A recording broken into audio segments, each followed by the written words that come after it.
शीर्षक एक रात। अब कितनी रात हो गई है। ग्रैंड ट्रंक रोड पर एक मोटर पश्चिम की ओर सर से निकल गई। चाहे जितनी भी रात हो जाए, खिड़की के सामने जाकर खड़े हो जाओ, देखोगे कोई ना कोई मोटर सर्र करती हुई निकल जाती है। कहाँ जाती है, कहाँ रुकती है, कौन जानता है। झिरझिर बारिश उतर रही है। सर्दी के अंत की, बसंत की बारिश, सर्दी को याद दिलाने वाली बारिश, आसमान की करुणा। सब शांति से सोएंगे। बारिश के शब्दों में पैरों की आहट सुनाई नहीं देगी। अगर आएगी तो निश्चय ही नंगे पांव आएगी। आधी रात को अचानक उगाए चांद की मुस्कान की तरह, या फिर घने जंगल में डरी हुई कृष्णसार हिरनी की तरह। लेकिन आएगी क्या? कोई आता है? अगर आज नहीं आई तो फिर कब आएगी? ऐसी शुभ रात तो विधाता ने जैसे खास फरमाइश पर बनवाई है। जीजाजी की मां की बीमारी की खबर पाकर दीदी और जीजाजी कलकत्ता चले गए हैं। पराशर बाबू अस्पताल में हैं। उनकी पत्नी पास के काका के घर में। ऊपर के हिस्से में सिर्फ वही और उसकी मां है। मां को थोड़ा सा भी चकमा नहीं दे पाएगी तो लड़की होकर क्या फायदा। भवदेव को पहले दिन के झगड़े की बात ही बार बार याद आ रही है। भवदेव के इलाके में एक पौधा उगा था, गुलाब का पौधा, और पकड़ना ही था तो उसी पौधे में फूल भी आ गया। उसी फूल को निर्दय हाथों से खींच लिया था क्षणिका ने। सोचा होगा कोई देख नहीं पाएगा, जल्दी में तोड़ते हुए कोमल डाली को भी घायल कर दिया। भवदेव, ओह ये क्या, आपने गलत तोड़ लिया। अचानक सामने आकर गरज उठा था। ये पेड़ आपको किराए पर नहीं दिया गया है। रूखी उपेक्षा के साथ पीठ फेर कर खड़ी हो गई थी क्षणिका। ये कैसी बात हुई? घर के सामने की ये बंजर सी जमीन अगर हमारी है तो इस जमीन पर उगाइए फूल का पौधा भी हमारा है। बिल्कुल मेरे घर से सटा है ये पेड़। हाथ बढ़ाइए और लग जाएगा। सचमुच, क्या अद्भुत तर्क। मन ही मन हंसी होगी जरूर क्षणिका, क्योंकि हाथ बढ़ाते ही छू लिया जा सकता है, इसलिए अधिकार मेरा। टेली भौं सिमटे होंठ, क्षणिका ने कहा था। लेकिन ये पेड़ आपने नहीं लगाया, हमने लगाया है। आपने तो और भी बहुत कुछ लगाया है। बाग सजाया है, विदेशी तारों की बाड़ लगाई है, लेकिन किसी में फूल आया है? पेड़ लगाना और उसमें फूल खिलना एक बात नहीं। तालाब बहुत लोग खुदवाते हैं, पर पुण्य न हो तो उसमें पानी नहीं ठहरता। क्या अद्भुत उपमा। उपेक्षा की भंगिमा में फिर पीठ फेर ली थी क्षणिका। लंबी डंठल वाला फूल अपनी जूड़े में लगाते लगाते क्षणिका ने कहा था, अगर फूल खिला है तो किराएदारों के पुण्य से नहीं, जिनका घर है उन्हीं के पुण्य से खिला है। लेकिन तोड़ते समय तो पुण्यवानों जैसी भंगिमा हाथों आंखों में नहीं थी। जैसे कोई देख न ले, इस डर से जल्दी जल्दी तोड़कर चोर की तरह भाग जाने का इरादा था। अपना बकरा है, जैसे चाहे काटूं, उसमें दूसरों का क्या। क्या हुआ रे क्षण? आंचल में हाथ पूंछती हुई बाहर की बरामदे में आ गई थी सुनैनी। एक क्षण भी नहीं लगा समझने में। कितने दिनों तक कितनी सावधानी से, दो आंखों की ममता से जिस फूल को भवदेव ने बचाकर रखा था, वो अब नहीं रहा। डाली मरोड़ खाकर एक ओर झुक गई थी। कितनी बार कहा था सुनैनी ने, फूल तोड़कर ले आओ, फूलदान में रख दो। जवाब मिला था, अगर कोई होता देने लायक तो उसके लिए तोड़ लाता। जब वैसा कोई दिखाई नहीं देता तो फूल पेड़ कर ही रहने दो। मैंने ही फूल तोड़ा है दीदी। पीठ फेर कर जोड़ा दिखा गया था क्षणिका ने। बिखरे हुए उलझे रूखे बालों के सूखे जोड़े में एक ताजा रसीला गुलाब। वाह कमाल है। गाल भरकर हंस उठी थी सुनैनी। बोली थी, केशवती राजकुमारी के सिर पर चढ़ा है, फूल को और क्या चाहिए। क्षणिका भी सुंदर सा हंसी थी। विजयिनी के भाव में सिर ऊंचा किए सामने से चली गई थी। कहाँ जाएगी? अहंकार में सिर उठाकर चलोगी तो हल्के जुड़े में गुलाब कैसे टिका रहेगा। खिसक कर गिर पड़ा था मिट्टी पर। पड़ा रहने दो, उठाकर नहीं लूंगी, पीछे मुड़कर देखूंगी भी नहीं। सीधी चली गई थी वो, सुबह की धूप में सारे बदन पर यौवन की चमक बिखेरती हुई। टूटी डंठल वाला कुचला हुआ गुलाब। उसकी ओर देखता रह गया था भवदेव। बेहवल होकर आश्रय छोड़ मिट्टी पर गिर पड़ा हो तब भी गुलाब कम सुंदर नहीं होता। इंपीरियल बैंक की घड़ी में ढंग से 1 बजा। अब भी सोने नहीं गया था भवदेव। कुर्सी पर बैठा सिगरेट पी रहा था। बिस्तर करीने से बिछा है। एक भी सिलवट नहीं, एक भी रेखा नहीं। उछलती कोमलता में फैला हुआ पूरा कमरा अंधेरे में डूबा है। थोड़ी देर पहले भवदेव ने एक मोमबत्ती जलाई थी, फिर ना जाने क्या सोचकर फूंक मारकर बुझा दी। अंधेरे में ही आए, रास्ता पहचान कर। आकांक्षा की गर्मी लगते लगते अंधेरा ही उसकी देह में दीप्त हो उठे। लेकिन सच में क्या वो आएगी? कह देना तो आसान है, आ जाना क्या उतना ही आसान है? अब भी झिरझिर बारिश हो रही है। दोनों दरवाजे इतने समय से भीगे थे। भवदेव ने बंद कर दिए। कहते हैं आएगी तो धक्का देगी, पर उसकी जरूरत नहीं पड़ेगी। इस इलाके में कदम रखते ही भवदेव पहचान लेगा। हवा में उसके बदन की गंध मिलेगी, उसकी साड़ी की सरसराहट सुनाई देगी। हवा बिखरी हुई है, दोनों ओर से आवाजें उठ सकती हैं। अगर कुंडी देखकर समझे कि दरवाजा बंद है तो उंगली डालकर शायद खोल ले। हो सकता है वो धीरे से सो गई हो। माँ और बेटी एक ही कमरे में सोती हैं। शायद माँ अभी तक गहरी नींद में ना डूबी हो। कम से कम क्षणिका निश्चिंत नहीं हो पा रही, वो प्रतीक्षा कर रही है। इधर अंधेरे की मोमबत्ती गलती जा रही है। नियति के व्यंग की बातें कौन नहीं जानता। हाथ का प्याला होठों तक पहुंचने से पहले ही हाथ से छूट जाता है। अपने को तैयार करने के लिए भवदेव ने एक और सिगरेट जला ली। फूल को जमीन पर यूं ही फेंक आने के बाद याद है, सुनहनी तिल मिला उठी थी। दे, उस गुलाब के पेड़ को जड़ से उखाड़ दे। कितने दिनों की मेहनत में कितनी मुश्किल से फूल खिला था। अब कहती है घर के मालिक, घर की मालकिन। इसके बाद चाहे हाट में रहूं, मैदान में रहूं, घाट पर रहूं, पर सिर के ऊपर किसी घरवाले को लेकर नहीं रहूंगी। कैसे कैसे दिन गुजरे हैं। नीचे की मंजिल के किराएदार और घरवाले का रौब। हर तरह से हमेशा नीचे ही रहना पड़ा। कुएं से पंप करके पानी दिया जाता था और किराएदारों की बारी हमेशा आखिर में। 5 मिनट भी नहीं होते कि स्विच ऑफ। क्या हुआ? अरे बाबू, खींच बहुत है, कुआं सूख आया है। हर रोज यही। कड़ी गर्मियों के दिन एक घड़ा भी पूरा नहीं भर पाते थे, और बरसात में जब पानी भरपूर होता तब भी मुश्किल से 10 मिनट। झट से स्विच बंद करके कह दिया जाता, मुफस्सिल में बिजली की कीमत जानते हो?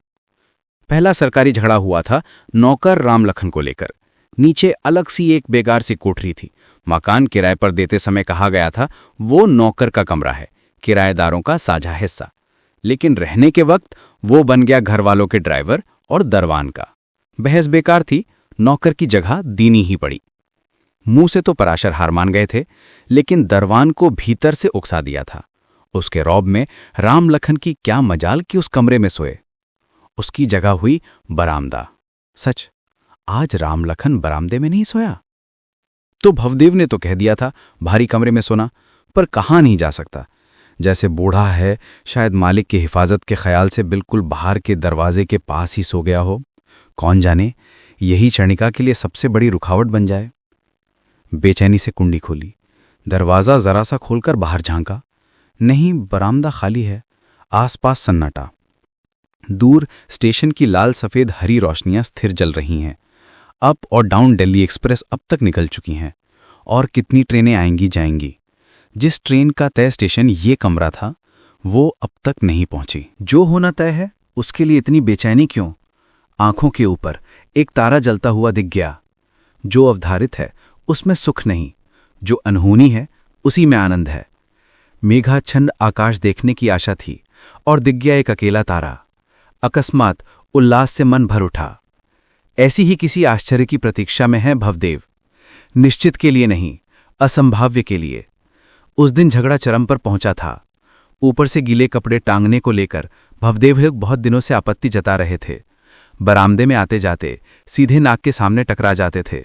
सिर पर बूंद बूंद पानी टपकता था। मकान मालिकों ने नहीं सुना, कह दिया इसके अलावा कपड़े सुखाने की जगह नहीं है। मुंह से विरोध करने से कुछ नहीं हुआ, इसलिए नीचे से गीले कपड़ों की गठरी में गांठ लगा दी। कभी ढेला, कभी कुछ धूल मिट्टी फेंकती। लेकिन उस दिन सब कुछ अलग हो गया। एक साड़ी सूख चुकी थी, फिसल कर नीचे गिर पड़ी। नीचे के बरामदे में सीढ़ियों पर शाम को रामलखन झाड़ू लगा रहा था। नजर पड़ते ही जल्दी से उठा ली। उसी वक्त भवदेव दफ्तर से लौटे थे।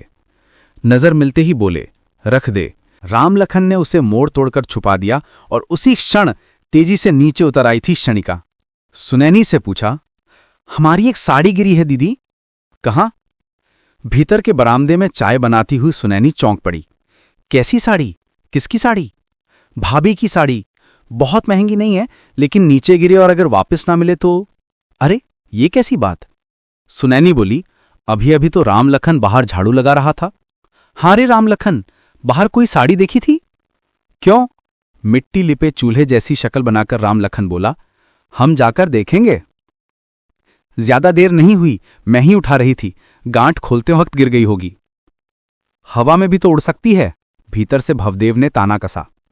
क्षणिका ऐसे भड़क उठी जैसे सूखे पत्ते पर चिंगारी पड़ गई हो। बोली, माफ कीजिए दीदी, मैं सर्च करूंगी। सर्च करेगी? पहले तो सुनैनी ठिठक गई, फिर चेहरे पर मुस्कान खींचकर बोली, अच्छा जरा मुझे भी देखना, कहकर आंचल झाड़ दिया। बॉडी सर्च नहीं, हाउस सर्च। आप लड़की पुलिस हैं क्या? इस बार भवदेव मारक अंदाज में आया। कोई वारंट है? चोर पकड़ने में वारंट नहीं लगता। कलकत्ता की बस ट्रैम में जेब कटे तो पैसेंजरों की जेब सर्च होती है। ये कुछ ज्यादा नहीं हो रहा क्षणे का? सुनैनी ने आपत्ति की। हो सकता है, लेकिन उपाय नहीं है। उपाय नहीं? फिर भड़क उठा भावदेव। क्या आपने किसी को चोरी करते देखा है? आंखों से नहीं देखा, लेकिन कानों से सुना है। एक आदमी दूसरे से कह रहा था, रख दे। चोरी करके रख देना भी अपराध है। सुना है साड़ी नीचे गिरते ही अगले ही पल उसे छुपा लिया गया। इतना ही जानती हैं तो सीधे आकर भले मानुष की तरह मांग लेती। भीख मांगने से बेहतर हक से लेना ज्यादा गौरव की बात है। यौवन के अहंकार से सारा शरीर कांप उठा था क्षणिका का। बोली, दे दीजिए। भवदेव ने रामलखन से कहा, दे देने के लिए। साड़ी को कसकर दबाते हुए बच्चे की तरह हंस पड़ी थी क्षणिका। ऐसा लगा जैसे उसके बदन के आंचल से शून्य में एक झुंड बगुले उड़ गए हों। जितना आश्चर्य नहीं हुआ था, उससे कहीं ज्यादा गुस्सा आ गया था सुनैनी को। तो देने क्यों गई? सर्च करके निकलवा लेती। तुम ही तो बिना बात सिर पे चढ़ा दिया है, नहीं तो किस हक से वो तुम्हें दीदी कहती? मौसी नहीं, पिसी नहीं, भाभी नहीं। लगता है तेरे ही हक से, हंसकर बोली सुनैनी। मेरे हक से? तो देखो, आज से सारे हक छोड़ दिए दीदी। जब बासरे में हुई हूं तो चूल्हे में ही ठीक से रहूंगी। लश्कर ने एक पंखा किराए पर ला दिया था भवदेव। एसी करंट का पंखा कटोरे समेत घूमता है। पूरी रफ्तार पर चलाओ तो कयामत का सा शोर होता है।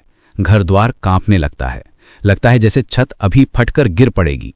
वही शोर ऊपर तक जाता है, ऊपर से लौटकर टकराता है, धप धप चलता रहता है। लेकिन कितनी देर चलाओगे? इधर पंखा तो दिन रात घूम ही रहा है। सिर्फ इतना ही नहीं, भवदेव ने दीवार में कील ठोकनी शुरू कर दी। खिड़कियों के कांच तोड़े, फर्श पर हथौड़े चलाए। और क्या करें? मकान मालिक ने बेदखली का नोटिस भेजा। उल्टा किराएदार ने रेंट कंट्रोलर के पास शिकायत कर दी। पानी बंद, बिजली बंद, सारा झंझट शुरू। ऐसे समय जब पानी की धार में शोर मच रहा था, तभी खबर आई कि भवदेव की नौकरी स्थायी हो गई है। प्रमोशन मिला यूरोपियन ग्रेड में।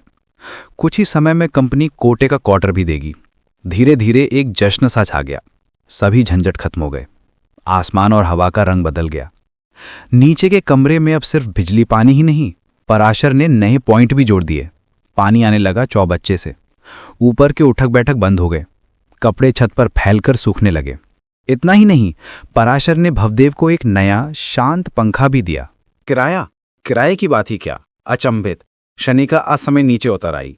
सुनैनी के कामकाज में हाथ मिलाने लगी। कभी कभी थोड़ी बहुत रसोई में हाथ बटाया, कभी कभी भवदेव की मेज पर हाथ रख दिया। भवदेव भी अक्सर ऊपर से नीचे उतरने लगे। पराशर की माँ और बोधी भी सामने आ गईं। नए नए रिश्तों की रोशनी फैलाई।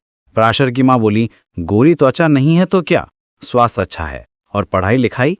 बोधी ने जवाब दिया, सब पता है। भवदेव मन ही मन हंसे। असल में नौकरी बड़ी बढ़िया नौकरी, असल में पैसा, असल में क्वार्टर।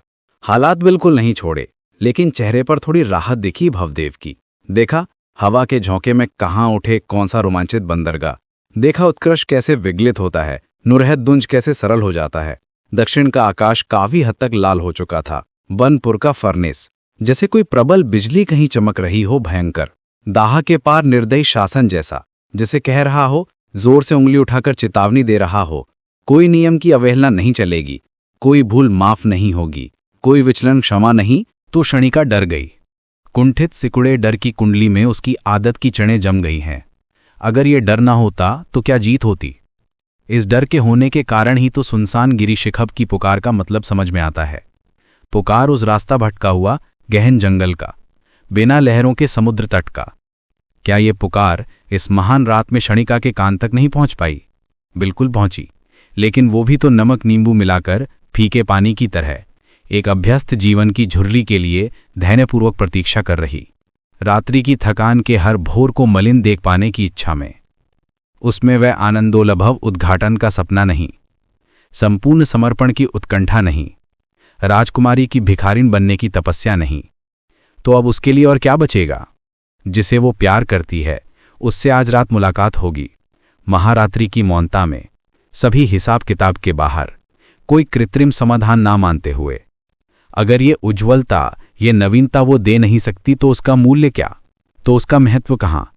प्यार नहीं, मोटी भारी नौकरी, ढाका, घर के पास, क्वार्टर। तो पराशर ने गैरेज से कार बाहर निकाली। चलो चलते हैं कल्याणेश्वरी, बराकर का डक बंगला, वहां तूप चांची। अब चलते हैं और दूर पराशेनाथ। भवदेव की आंखों में एक अजीब सा घूमता हुआ नया दृष्टिकोण आया। रास्ते में एक नया अनुभव। अचानक नींद टूटते ही अचानक याद की सुगंध। जब नई दृष्टि पुरानी दृष्टि से मिलती है तो सबको जैसे दृष्टिगत हो उठता है। अलक्ष्य एक निमंत्रण की भाषा चुपचाप गूंजने लगती है। अचरज, जिस आंख में पहले चमकीला पत्थर था वहां अब एक लज्जा, एक गंभीर कोमलता नजर आई, एक पकड़े जाने की तैयारी की लावण्य। भवदेव सोच भी नहीं पाया कि यह कैसे संभव हो सकता है।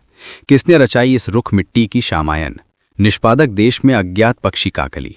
लेकिन यहीं समाप्त। कोई और ऐश्वर्य नहीं, सिर्फ एक दैनिक जीवन के भीतर समापन पाने के लिए प्रतीक्षा कर रही है। सुनैनी से पराशर की मां ने कहा, तुम ही तो कर्त्री हो, अब बताओ क्या तुम्हारे कोई दावी दावा है? दावी दावा तो कुछ नहीं, ये मैं जानती हूं, सुनैनी ने हंसते हुए कहा। लेकिन मैं कर्त्री हूं या नहीं ये तो मैं नहीं जानती। उस दावी दावे को बताने के लिए ही उस दिन क्षणिका आई थी, छुट्टी के दोपहर में, सुनैनी के सूत्र को पकड़कर भवदेव की एकांतता में। भवदेव ने कहा, एक दिन मध्यरात्रि में आ सकती हो? दो आंखों में अंधकार देख क्षणिका डर से कांप गई। चारों ओर इतनी भीड़, कोई संभावना नहीं, ये मैं जानता हूं, राजनीतिज्ञ निर्द्वंद्व आवाज में भवदेव ने कहा। लेकिन ग्रह नक्षत्रों की साजिश में अगर कभी वह सुगम महारात्रि आए तो क्या आएगी? क्षणिका हल्की मुस्कान के साथ सहमति में सिर हिलाई। वो महारात्रि समागत है। लेकिन क्षणिका की कोई प्रतिक्रिया नहीं। आकांक्षा की स्वीकृति के नीचे आत्मसमर्पण के हस्ताक्षर नहीं थे। नियत जीवन की अप्रमत्त शांति के रूप में तृष्णा निवृत्त होने की प्रतीक्षा करने लगी। रात्रि के खजाने में उसे एक उज्ज्वलतम दिन का उपहार नहीं मिला, उसे एक प्रफुल्लित मौन नहीं दिया गया, उसके पुरुषत्व को एक बलशाली विश्वास में महिमा मंडित नहीं किया गया। सच ही तो विश्वास क्या है अगर अंततः भवदेव उसे एक छिन्न सूत्रमाला की तरह धूज में फेंक दे? कौन नहीं जानता कि अविवेकी पुरुष कितने स्वेच्छाचारी हो सकते हैं। अगर उसके पास अचानक सभी मूल्य खो जाएं, अगर एक क्षण में सभी रहस्य समाप्त हो जाएं, अगर आखिरी शेर के साथ साथ कविता भी रुक जाए, सभी शब्द सभी सुर समाप्त हो जाएं, उससे बेहतर तो निपटान की दृढ़ भूमि है, बहुत बेहतर धैर्य की पुष्पशैया। वो केवल एक नियम पालन की रात्रि। वो सारे फूल तो बाजार से खरीदे गए हैं, लेकिन उस पुष्पशैया से ये तृणशैया कहीं अधिक ऐश्वर्यपूर्ण है। आकाश की अनावरणिता के नीचे श्यामलता की खुली अभिव्यक्ति। तब ऐसा ही हो, यहीं इति लिख दी जाए। अपने अक्षत अंताकरण के पुण्य स्थान पर द्वार बंद कर दो। तुम अपने अचल शांत में अक्षुण्ण रहो। अब मैं सोने चला। भवदेव ने बिस्तर की ओर देखा। अब मैं सोने चला। बारिश अब नहीं रही। बाधाएं भी समझनी होती हैं। अन्यायपूर्ण अभिमान पालकर क्या लाभ? बंधन भले ना हो, पर छोटे छोटे कांटे तो बहुत हैं। मुझे सबसे ज्यादा डर विमला से लगता है, क्षणिका ने कहा था। उसकी दो बीमारियां हैं, दोनों ही भयानक, एक ईर्ष्या, दूसरी अनिद्रा। 2 गोलियां दे रहा हूं, भवदेव ने कहा था। चालाकी से खिला देना। इतनी सी बस्ती में पराशर ने 4-4 घर किराए पर दे रखे हैं। यूं ही थोड़े ना भवदेव उसे हड्डी कंपाने वाला चश्मखोर कहता है। गैरेज के ऊपर 2 कमरे बनवाकर विमला और उसकी मां को किराए पर दिया है। विमला की मां दाई का काम करती है। रात में अगर बुलावा आए तो विमला को क्षणिका के पास सुला जाती है।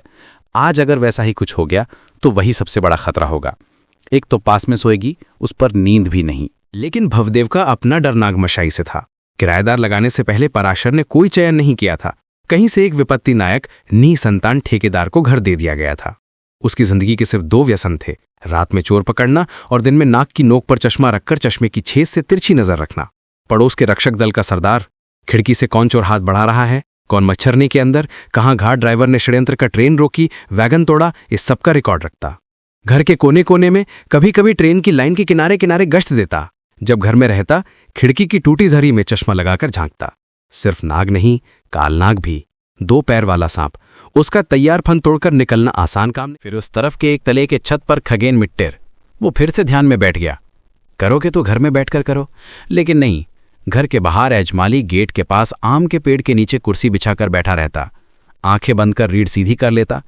सचमुच में तो कोई सोच नहीं थी, कुछ महसूस भी नहीं करता, छद में ही डर है। आंखें खोलकर सही समय देख लेगा। बस्ती में काम आया, योगीवर घर चले गए, लेकिन नागमशाय की खड़खड़ की क्या स्थिति है कौन जाने। कौन जाने गोली खाकर बिमला कैसी है, कौन जाने उसकी मां कहाँ है।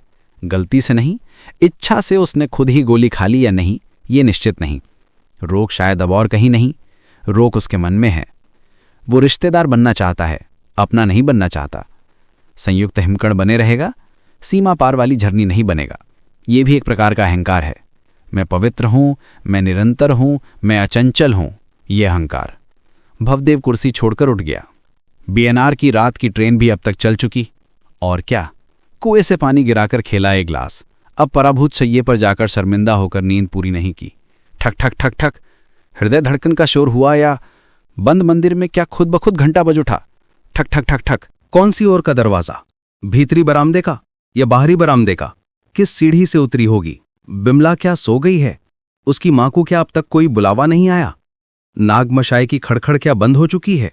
या वो फिर कुर्सी खींचकर बैठ गया है वो योगी? या इतनी देर बाहर खड़ी रखेगा क्या? दरवाजा बंद देखकर क्या वो लौट जाएगी? भवदेव ने खट से कुंडी खींची, दरवाजा थोड़ा सा खोला और फिसलती हुई भीतर आ गई क्षणिका। नियति का व्यंग्य नहीं, सचमुच क्षणिका कांप रही थी, लता की तरह कांप रही थी। ठंड से कम, डर से ज्यादा, उत्साह से कम, आशंका से ज्यादा। बस बोली बहुत धीमे स्वर में, मैं आ गई हूं। भवदेव को वे दो शब्द मानो मधुर सागर की दो लहरें लगे। मैं आ गई हूं। हे गुप्त पुरुष घर में छिपे हुए, मैं आ गई हूं। हे आकर्षण की बांसुरी, मैंने तुम्हारी पुकार सुनी है, तुम्हारा रास्ता पहचाना है। अब मुझे पकड़ो, मुझे लो, मुझे तोड़ो, मुझे रिक्त करो और पूर्ण कर दो। भवदेव कुछ समझ न सका, हाथ पकड़कर पास खींच नहीं पाया, बिठाने को नहीं कहा। और कितना आश्चर्य, दरवाजे में कुंडी लगाना तक भूल गया। इलेक्ट्रिक लाइट नहीं, भवदेव ने मोमबत्ती जलाई। स्निग्ध प्रकाश में उसने देखा क्षणिका का क्षणभंगुर मुख, विग्रह विमर्त पुण्यश्री तपस्विनी का मुख। उसने कहा, तुम आ गई। उत्तर में क्या कहा जा सकता है? भवदेव ने धीरे से कहा, मैं हूं, एक है और दूसरा आता है। ये है इसलिए वो आता है, और वो आए इसलिए ये अंधेरे में बैठा है ना? क्षणिका ने अद्भुत सुंदर मुस्कान दी। तुम्हें क्या दूं बताओ तो? भवदेव ने पूर्ण दृष्टि से देखा। खुले खिड़की से हाथ बढ़ाते ही उसने पाया वह गुलाब का पेड़, वृंताश्रय में बिखरा एक बेबस गुलाब, सुगंध और रंग में मनमोहक, सुखी गर्वित आकृति नहीं बल्कि श्रावपूर्ण प्रेम रूप, समर्पण की वेदना में आनंदमय। भवदेव ने संतर्पण से फूल तोड़ा और क्षणिका की जटाओं में डाल दिया। दरवाजा खोलकर क्षणिका तक आगे बढ़ा। क्षणिका की आंखों में एक जल की छुअन लग गई, कंठ स्वर में भी छुअन लग गई। आर्त स्वर में बोली, ये क्या, आप कहाँ चल पड़े? अरे ये कैसी बात, तुम्हें पहुंचा दूं? आप? दीवार के पास सिमटकर खड़ी हो गई क्षणिका, छाया में घुल जाना चाहा। बोली, अगर किसी ने देख लिया सब समझ जाएगा, ताकि कोई गलत न समझे, इसीलिए तो मैं चाहता हूं। भवदेव ने शांत स्वर में कहा, बताओ किस सीढ़ी से उतरी थी? बिमला को कितनी गोलियां दी? नागमशाई की खड़खड़ी के बीच कपड़ा कूंस दिया या नहीं? और योगंबर का क्या हाल है? योग निद्रा से तो सुख निद्रा कहीं ज्यादा आरामदेह होती है। जाओ निश्चित होकर सो जाओ, कोई भय नहीं है। त्यक्त बिस्तर पर आकर लेट गई क्षणिका, तकिए में मुंह गाड़कर फूट फूट कर रोने लगी, धीरे अविराम। प्रिय दोस्तों, अंत तक साथ रहने के लिए धन्यवाद। कृपया हमें प्रोत्साहित करने के लिए इस वीडियो को लाइक, शेयर और सब्सक्राइब करें। आपका सहयोग ही हमारी सबसे बड़ी प्रेरणा है। धन्यवाद।